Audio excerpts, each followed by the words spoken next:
এই যে একটা সুন্দর বর্ষাকাল গেল, সেই বর্ষাতে আমি শুধু ফোন ওপেন করলেই দেখতাম চতুর্দিকে শুধু ইলিশ উৎসব, ইলিশ উৎসব আর ইলিশ উৎসব।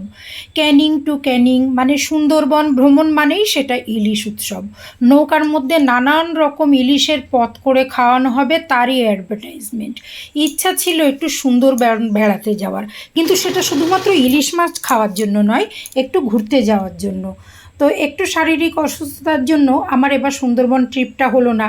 তাই ইলিশ উৎসবের ব্যাপারটা আমার কর্তামশাই বললেন, তুমি ঘরেতেই সেরে ফেলো, আমি তোমাকে ইলিশ এনে দিচ্ছি, তুমি ইলিশের বিভিন্ন পদ বানাও, আমরা একসাথে বসে বিভিন্ন রকম টেস্ট করব।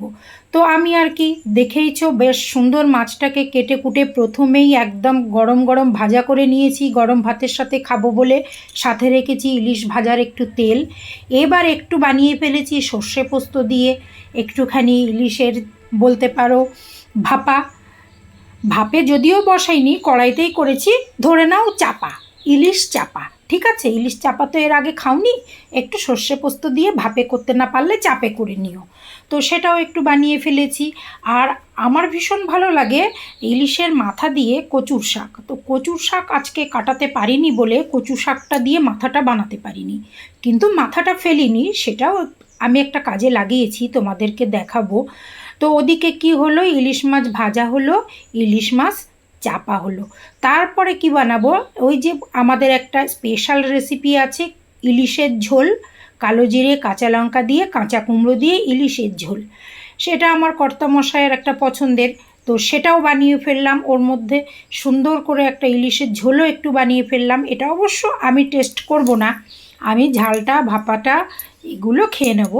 আর একটা স্পেশাল জিনিস আছে যেটা আমার মেয়ের পছন্দে আজকে বানিয়েছি, সেটাও নিয়ে আসছি। রেসিপিটা সুন্দর, গরম ভাতটা যেরকম আমি খাবো তেমনি অল্প করে একটু বানিয়ে ফেলেছি ইলিশ বিরিয়ানি। যেহেতু আজকে ইলিশ উৎসব, তাহলে ইলিশের বিভিন্ন পদ তো বানাতেই হবে। তো দেখো, আমি একটু সুন্দর করে আবার একটু ইলিশ বিরিয়ানি বানিয়ে ফেললাম।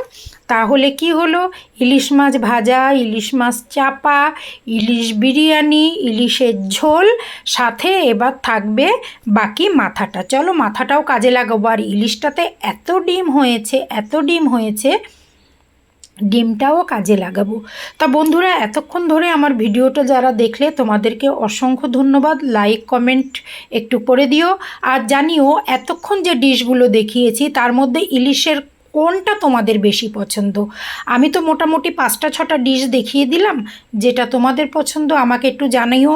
দেখবো আমার পছন্দের সাথে কার কার পছন্দের মিল আছে আমার বন্ধুদের।